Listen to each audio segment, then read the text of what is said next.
এই না আমার বর আর আমার ভাই বেলুন ফুলাবেন ছিল, তবে আজকে এত গরম দিছিল আর রোদ দিছিল যে বেলুনগুলো সব ফাইটে যাবেন ছিল গা। সাজানোর পরেও বেলুনগুলো সব ফাটাফাটি হবেন ছিল। এই যে দেখো বেবি শাওয়ারে সাজানো হয়েছে। আর আমার এই জায়গা হচ্ছে বসিয়ে একটা জিনিস তুলে এসেছি, যেটা হচ্ছে দুইটা কাঠার মধ্যে একটা পাথর আর একটা মোলকে দেওয়া রাখে। তো ওরা থেকে কিছু একটা তোলার লাগে, তো আমি তো তুলছিলাম হচ্ছে এলো পাথর। আর ওই যে সবাই দেখো ওই পাথরটা নিয়ে হচ্ছে নাচানাচি করবেন ছিল টাওয়ালটা নিয়ে ঢেকে, কারণ ওটাই হচ্ছে আমার সন্তান, মানে আমার বাচ্চা। ওটা নিয়ে সবাই যে দেখো নাচবেন, আমার দুই বড় মানে বড় মা আর আমার মাসি নাচবেন ছিল। তো কেউ তো নাচা পারে না সেরকম, তো আমার বড় মায় নাচা পারে দেখে বড় মায় নাচবেন ছিল।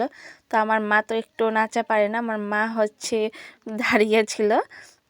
এই যে দেখো দুই বড় মা হচ্ছে নাচ পেনছে, কারণ ওরা একটু নাচা পারে আর গানটা কয়া পারে, তাইতে ওরা নাচ পেনছিল আর খুব আনন্দ করবেন ছিল। আর এই যে আমার বৌদির কুলে দিল একটু, মানে বৌদি তো হাসবেনছে।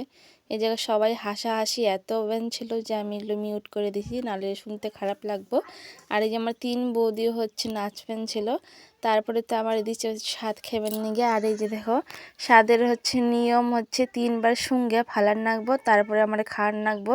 আর এই জায়গায় ছোট ছোট মুখ করে খাওয়ার নাকবো, আর তাড়াতাড়ি করে খাওয়ার নাকবো, এটা হলো দেরি করলে হবো না। তো এই যে দেখো সব বাচ্চারে হচ্ছে আমি বাটিতে দিয়েছিলাম।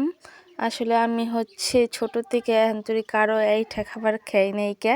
তো তাইতে আমি অনেক চেষ্টা করলেও আজকে পারি না, তাইতে আমি কইছিলাম যে আমি সবাই বাটিতে দিমু।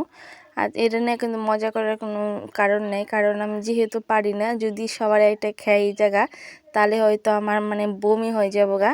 তবে আমি কিন্তু আমার বরের এইটা এখন খাই অনেক মানে কষ্ট কইরে। আমার বর আমার জোর করে করে খাওয়াইছে, আগে কিন্তু খেয়ে পারতাম না। তো একমাত্র আমি আমার বরের এইটাই খাই, আর কারো এইটা খাই আপাতত খেয়ে পারি না। বরের এইটা খাই, তার মানে কিন্তু যে মাখা খাবার সেগুলো কিন্তু খাই না। ওই আগে যদি দেয় তো ওরাই খেয়ে পারি।